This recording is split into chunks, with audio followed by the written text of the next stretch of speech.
So hello guys, once again welcome to my YouTube channel. So यो भिडियोमा चाहिँ म आफ्नो ड्याडी मम्मीले चाहिँ म नेपाल आएको उनीहरूलाई चाहिँ थाहा छैन, म चाहिँ उनीहरूलाई चाहिँ सरप्राइज दिन गइरहेको छु. So let's go. म चाहिँ काठमाडौँ टु धनगढी फ्लाइटमा जाँदैछु यहाँबाट चाहिँ. हेरौँ अब कस्तो रिएक्सन हुन्छ daddy मम्मीको.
Sorry. First time I know. Sir. Asha, no, Muskan. Oh, kiss her, Muskan. Yeah, no.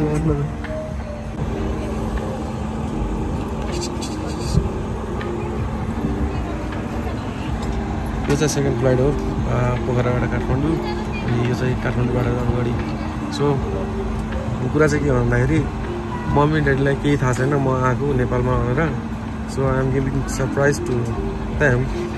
So हेरौँ रिएक्सन के हुन्छ. चार्ज चाहिँ छैन, चार्ज भयो भने चाहिँ म पक्का देखाउने छु.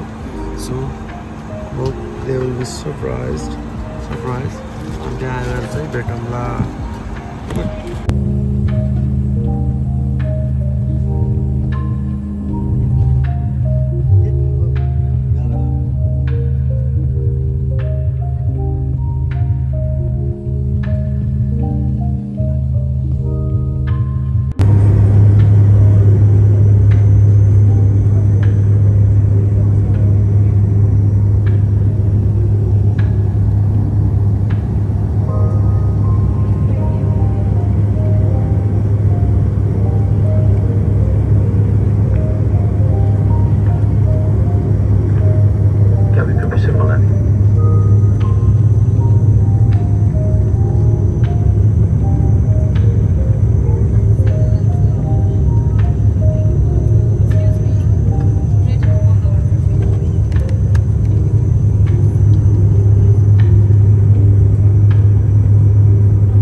ओए यहाँबाट सिधै ट्याक्सीमा जाउँ है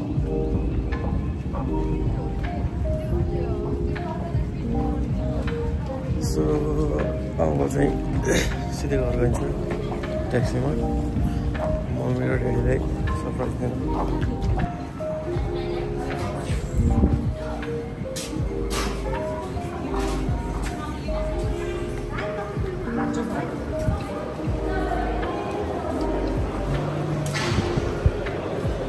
कस्तो लाग्यो कैसे लाग्यो भाइ औ लुक है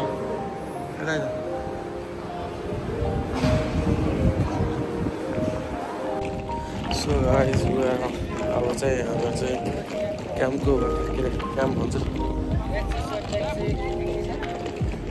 एयरपोर्टको बाहिर आइसक्यौँ र अब यहाँबाट चाहिँ ट्याक्सी बुक गरेर चाहिँ अनि सिधै घरको लागि प्रस्थान गरिन्छ कि अनि मम्मी ड्याडीलाई सरप्राइज दिन्छ अन्त ओइ सरको फर्स्ट फ्लाइट कस्तो भयो अब यहाँबाट सिधै ट्याक्सीमा जाने त्यसपछि बुक गरेर जाने गइन्छ सो अहिले चाहिँ हामीले ट्याक्सी बुक गरेर चाहिँ टक्क घरतिर प्रस्थान गरिसक्यौँ अब चाहिँ यहाँबाट त्यहाँ पुग्नु कति टाइम लाग्छ होला है म्याक्सिमम्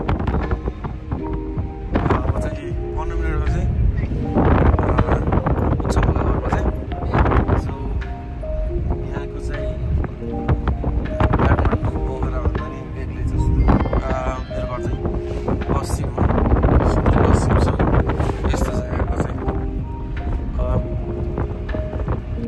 यस्तो खालको हुन्छ त्यस्तो बाक्लो घरहरू जोडिएको हुन्न थुप्रै जग्गा खुला तर गर्मी चाहिँ 33 डिग्री सेल्सियस छ गर्मी चाहिँ ओपा यहाँ अगाडि चाहिँ हाम्रो भाइ बसिरहन्छ हिरो ए रविलाई सोध त यसमा इस्यु छ कि छैन उसको बसिरहेको सो अब म बिस्तारै देखाउँदै जान्छु कस्तो कस्तो छ यहाँ नम्बरमा क्युआर हुन्छ कि नभन सोध त कस्तो ठाउँ छ घर पुग्छसम्म र चार्ज चाहिँ छैन चार्ज भएर ठिक छ चार्ज भएन आइकोबाट गर्छु होला सो अब चाहिँ हाम्रो चाहिँ केटा आउँदै अन्तरिया आउँदै गुलरिया अनि गुलरिया आउँदै घर अनि अहिले चाहिँ हाम्रो चाहिँ केटा सुकिरहेको छ अगाडिबाट सो लुक एट दिस यहाँ चाहिँ त्यस्तो काठमाडौँ जस्तो केही हुँदैन खाली बाटो हुन्छ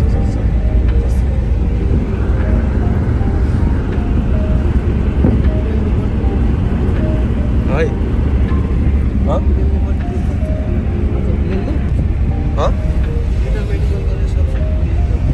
यो चाहिँ बनिरहेको मेडिकल कलेज हो सबैभन्दा मतलब सुदूरपश्चिमको ठुलो हो अङ्कल यो सुदूरपश्चिमको ठुलो होला नि यो चाहिँ सुदूरपश्चिमकै सबसे ठुलो मेडिकल कलेज हो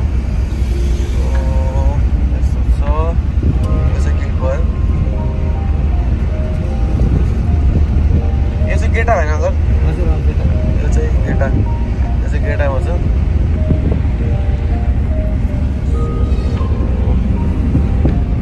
अब चाहिँ एकछिनमा हामीहरू अन्तरियामा पुग्छौँ सो मैले चाहिँ मास्क लगाएको छु किन भन्दाखेरि मम्मी ड्याडीले नचिन्नुहोस् खै हेरौँ न चिन्दो रहेछ कि नरहेछ मम्मी ड्याडीले यसो हेर्दाखेरि हेन्डसम भयो नि त्यस्तै हो लेट्स सी मम्मी ड्याडीले अब कति 16 कि 17 महिना भयो अब फेस टु फेस नदेखेको अनि बडी पोस्चरहरू पनि धेरै चेन्ज भइसक्यो थियो पहिले लास्ट टाइम भेट्दाखेरि अनि त्यतिखेर चाहिँ म 64 केजी थिएँ अहिले चाहिँ म 75 केजी पुगिसकेँ सो अहिले चाहिँ म बल्की भएको छु सो द्याट्स वाइ अब उनीहरूले चिन्छ कि चिन्दैन हेरौँ न के हुन्छ तर पक्का त मम्मी ड्याडीले चिन्नु पर्ने हो एउटा मान्छेले चाहिँ चिनेन हेरौँ भाइहरूले थाहा पाइसक्यो अनि एउटा चिन्दै चिनेन मुक्नेर आएर पछि हाँसेर चिन्यो अब के मान्छ आएर गएको थिएँ सो चाहिँ उहाँले चिन्नुहुन्छ कि अब यो चाहिँ हामी चाहिँ अब अन्तरिया पुग्न आँट्यौँ सो यो चाहिँ अब अन्तरिया पुग्न त्यही समथिङ 40 सेकेन्ड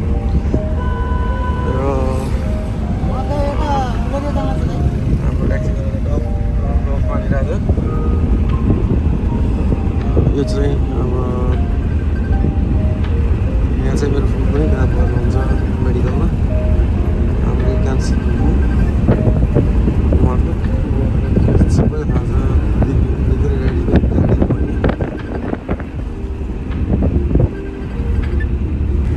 सो ड्याडीले चाहिँ कल गरिराख्नु भएको छ किन भन्दाखेरि अब ड्याडीलाई थाहा छैन कि भाइ र म प्लेनमा आइरहेको छौँ ड्याडीले चाहिँ भाइले चाहिँ गाडीमा आइज भनेर चाहिँ 3500 चाहिँ हाल्दै थियो सो ड्याडीले लागिराखेर म नेपाल आएको छु ड्याडीलाई लगाइरहेको छु कि म जङ्गलबाट चाहिँ एक्सेसबाट चाहिँ हिजो राति आएर चाहिँ सुतिरहेको छु जस्तो लागिरहेको मम्मीलाई पनि त्यही लगाइरहेको किन भन्दाखेरि म चाहिँ एक्सेसमा गएको छु अनि त्यही भएर चाहिँ म पल्लो महिना चाहिँ आउँछु नेपाल अनि एक्सेस गएको छु भनेर चाहिँ भनेको थिएँ किन भन्दाखेरि मम्मी ड्याडीले चाहिँ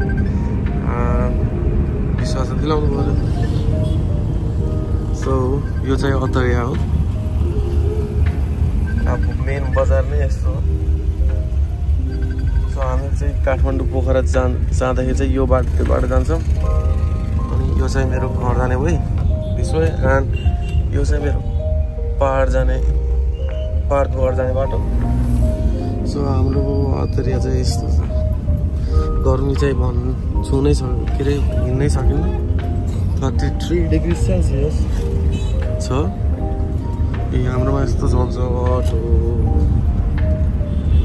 सो हामी युकेमा त अब के अरे सब रुल्स फलो गर्नुपर्छ नि त अब यहाँ आएर अगाडिको बस स्कुल बस चाहिँ पुरै राइटमा गएर चलाइरहेको so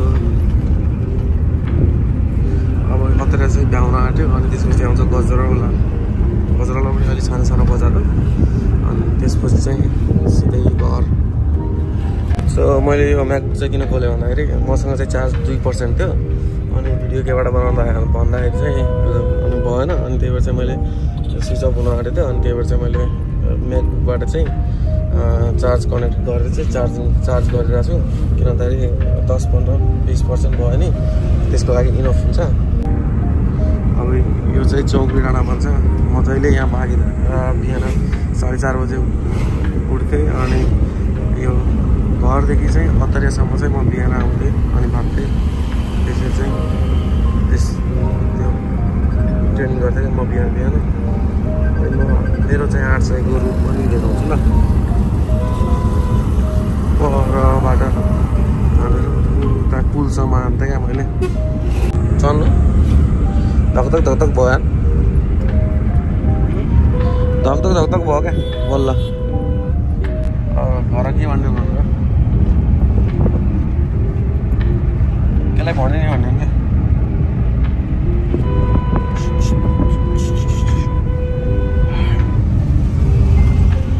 I am so excited. I'm meeting my family after 15 or 16 months. So,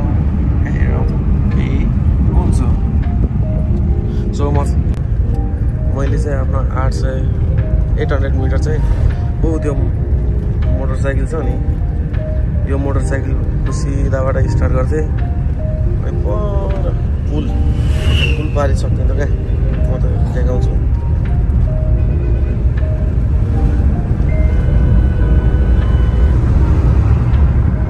यो ओह्रालो थियो अनि ओह्रालोपछि त्यहाँ पर गइसकेपछि उकालो आउँछ बिहान उठ्थेँ अनि हप्तामा चाहिँ एक दिन चाहिँ हान्थेँ तर कहिले काहीँ सक्दैन अनि यो यहाँनिर चाहिँ म छोडिदिन्थेँ क्या स्पिड गर्थेँ यो डिस्टेन्सलाई अनि त्यही अनुसारले हान्थेँ क्या सुरुमा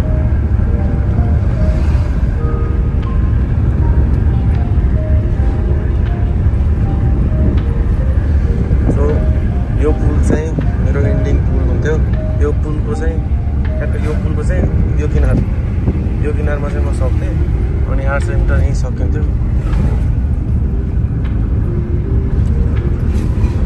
अनि यो चाहिँ कराते सिकाउने ठाउँ बच्चाहरू अनि यो चाहिँ गजरौला हामीहरू पहिला यहीँ आउँथ्यौँ यहीँबाट गाडी चढ्छौँ यहीँबाट उता जान्छौँ अनि यहीँबाट घर जान्छौँ सो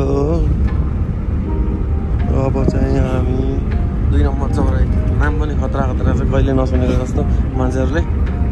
सो अचम्म नपर्नु होला। तर लास्ट अनुसार पुरै जिउ नै पोलेछ, पुरै पटपट पोलेछ क्या। अहिले साँझ हो अनि अँध्यारो हुन आँटेछ, तर 33 डिग्री सेल्सियस छ क्या।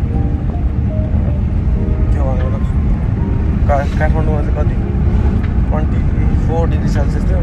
अहिले साँझ चाहिँ 33 डिग्री सेल्सियस छ क्या। अब दिउँसोमा कस्तो हुन्छ होला। अहिले चाहिँ म मास्क अहिले एकछिन नहुन्छ किनभने भन्छ होला। सो यो अब यताबाट चाहिँ लेफ्टतिर जान्छ, यतापट्टि हाम्रो घर जाने बाटो चाहिँ यता हो। सो अब चाहिँ गाउँ चाहिँ स्टार्ट भयो। गाउँले केटो म जिन्दाबाद। अब यहाँबाट चाहिँ 1-1.5 किलोमिटर छ। सो गाउँ आफ्नो गाउँ आएपछि म गर्छु एकछिनमा। सो यहाँ चाहिँ सुगर क्यानको फ्याक्ट्री, यहाँ चाहिँ गुडहरू बनाउँछ। अनि यहाँ चिम्टी भन्ने पाउँथ्यो, त्यो नि खाना पाउँछ, दामी हुन्छ।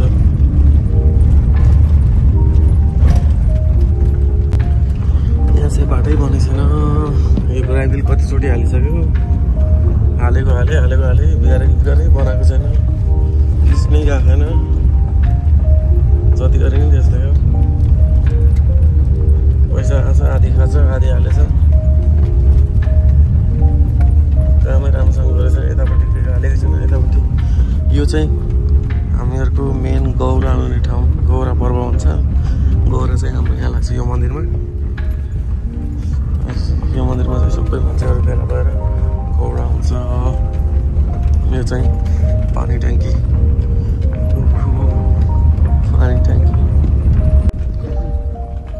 पुरै धक भइसक्यो। अब घर आउनु थाल्छ। यो चाहिँ मेरो गाउँ हो, यस्तो छ मेरो गाउँ। म चाहिँ यहाँबाट बिलोङ गर्छु। खेतीपाती जिन्दाबाद।